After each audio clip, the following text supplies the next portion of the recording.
Lesson 15. Good treatment of neighbors. Those who honor their neighbors' rights prepare themselves for the best neighborhood. The sacred law teaches Muslims the importance of treating their neighbors well, and has made it compulsory for all Muslims to respect the rights of their neighbors, even if they are non-Muslim.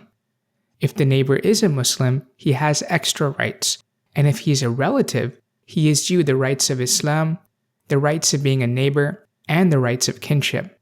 The Prophet ﷺ said, Jibreel would continuously remind me of the rights of the neighbor until I thought that he would make him amongst the inheritors. In other words, the Prophet thought that a person's neighbor would be given a share of his inheritance. The rights of a neighbor are so great that the Prophet ﷺ said that the one whose neighbor is not safe from his harm has no faith. If people's neighbors are not safe from them deceiving them, from harming them or their children, or from them watching them, then those people are not believers by the testimony and oath of the Prophet.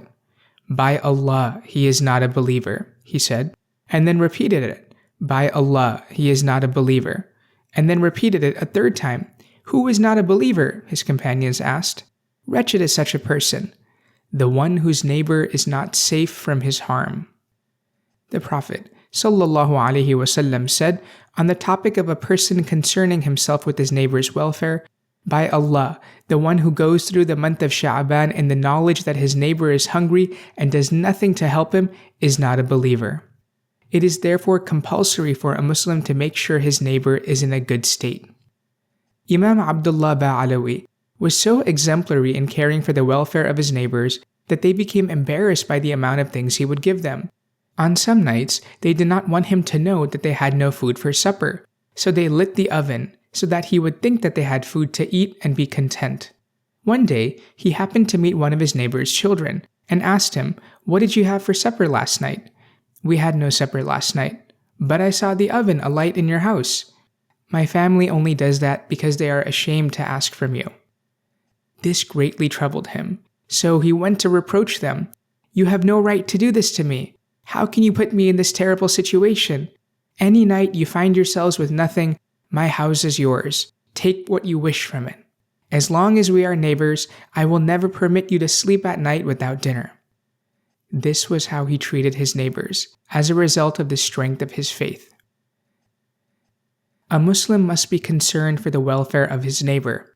The Prophet ﷺ taught parents that if they buy their children a toy or some other present, they should make sure that the children do not go out into the street with it, in case their neighbor's children see it and ask their parents for something similar, and their parents are unable to afford it.